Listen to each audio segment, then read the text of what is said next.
Assalamu alaikum, all of you. I hope you all are doing well. As you know, that I had started the series of lectures, which are actually the one-liner, the one-liner questions. And if you are new in my channel, so please don't forget to hit the like button, subscribe my channel, and share my content with your friends. And also don't forget to give your comments in comment comments box, right? So yeah, without wasting your time, I must start my lecture. But before that, I must tell you that I had uploaded 12 lectures related to the general knowledge most repeated questions. I had taken these questions from FPSC as well as from SPSC. So these are very useful, very repeated, and very important questions.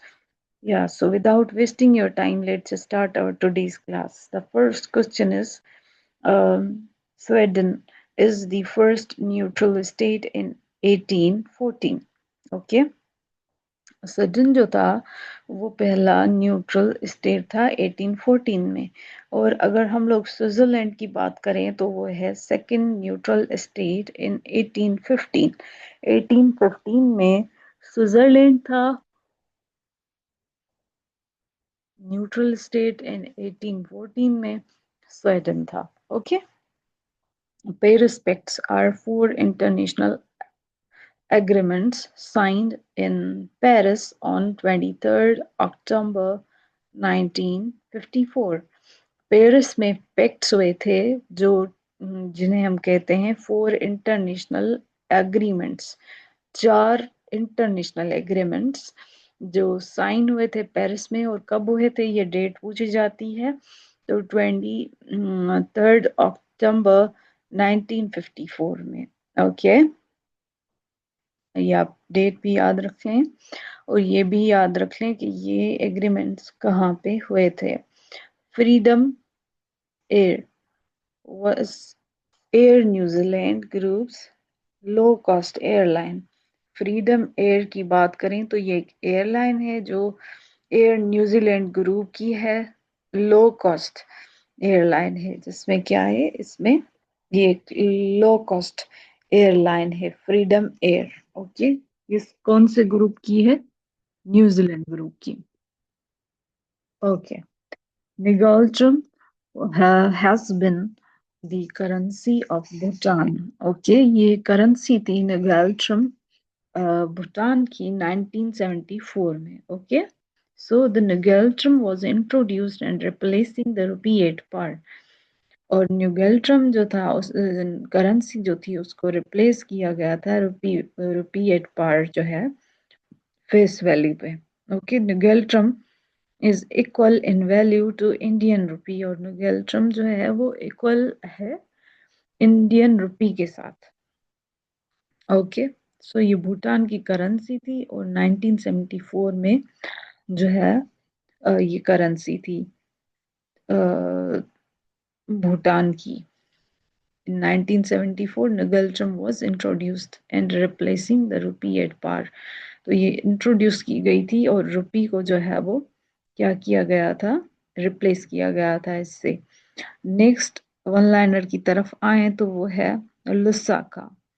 Lusaka is the capital and the largest city of ज़ैम्बिया।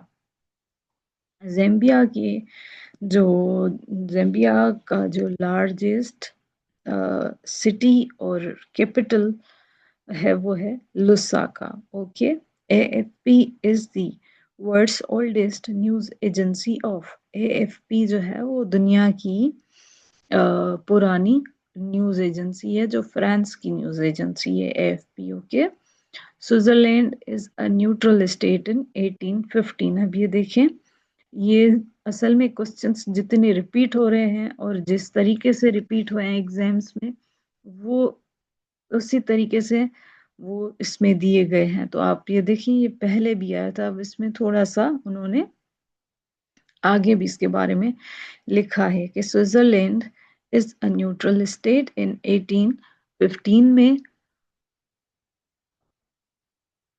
And neutrality is one of the most important principles of Swiss foreign policy. अब foreign policy जो होती है वो country की foreign policy जो होती है, जितने भी नेबरिंग कंट्रीज हैं जिनके साथ हमारे रिलेशनशिप हैं, तो उन उसके लिए हम लोग एक फॉरेन पॉलिसी बनाते हैं। तो ये स्विट्जरलैंड की ये फॉरेन पॉलिसी में शामिल है कि उनको न्यूट्रल रहना है, राइट।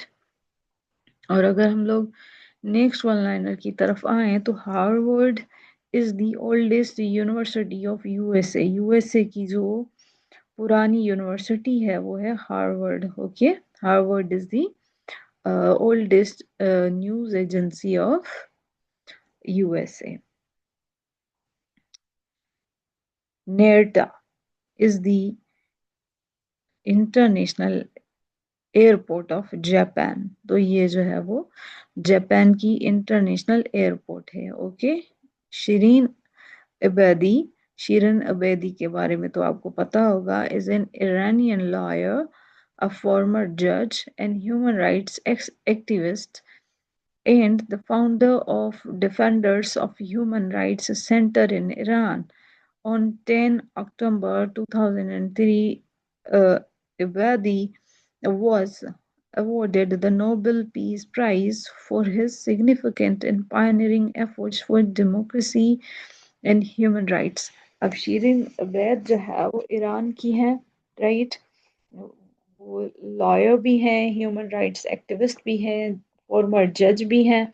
तो इन्होंने क्या किया था कि इनको जो है वो नोबेल पीस प्राइज मिला था। और उन्होंने किन चीज़ों पे काम किया, बेसिकली ह्यूमन राइट्स पे काम किया है और डेमोक्रेसी पे, जमहूरियत पे काम किया है। ओके, और उन्होंने जो है एक सेंटर भी बनाया था, defenders of human rights centre, Iran में।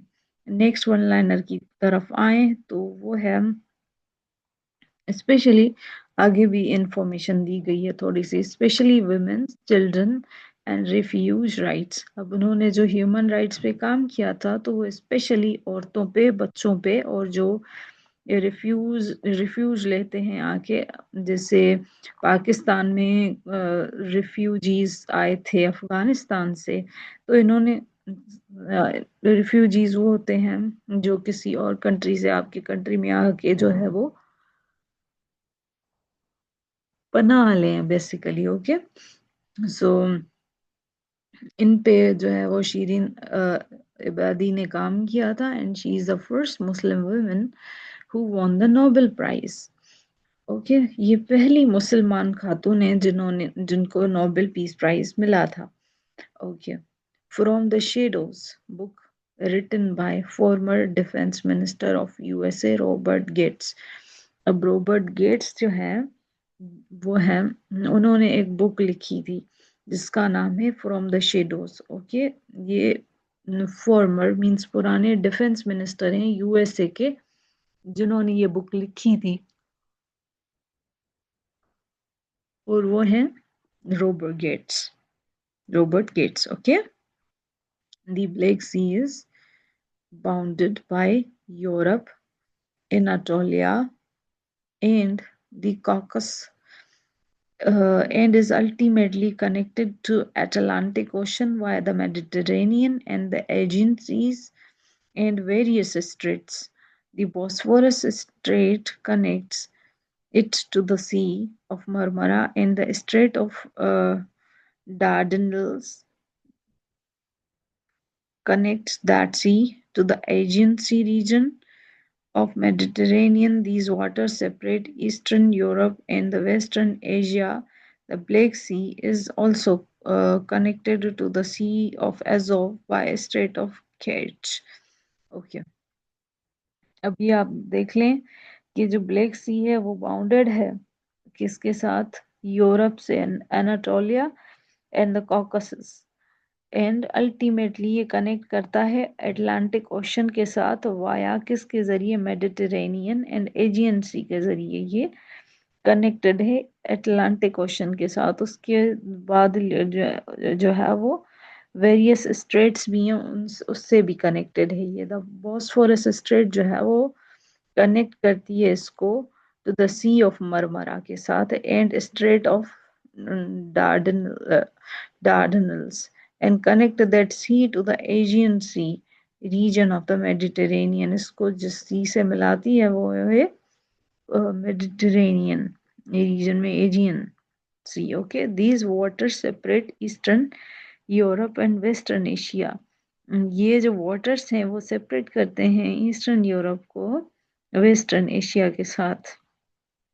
Okay, Black Sea is also connected to Sea of Azov by the Strait of Kerch.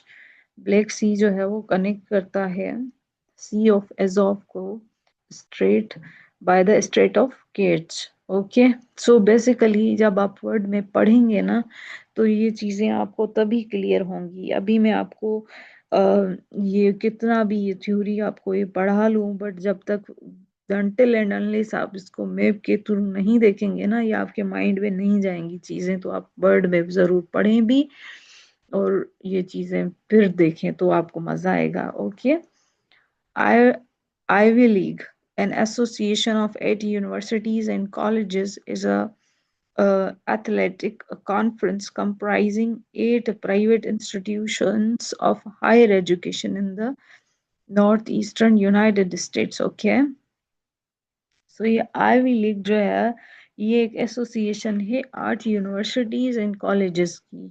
Okay, ये बेसिकली एक एथलेटिक कॉन्फ्रेंस थी जो कंप्राइजेस थी 8 private institutes of higher education पे जो north eastern United States में है. Okay, Deng Xiaoping is considered as the leader of modern Chinese economy. Okay, ये जो डेंग है इनको क्या माना जाता है ये लीडर है मॉडर्न चाइनीज इकोनॉमी के. ओके, लास्ट क्वेश्चन की तरफ आए तो Kirkuk is the largest oil field of Iraq. Iraq की जो लार्जेस्ट ऑयल फील्ड है वो इराक है. Okay, so it's all about today's lecture.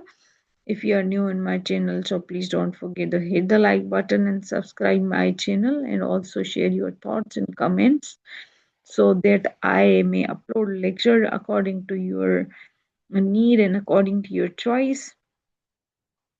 Thank you. Allah Hafiz. Take care.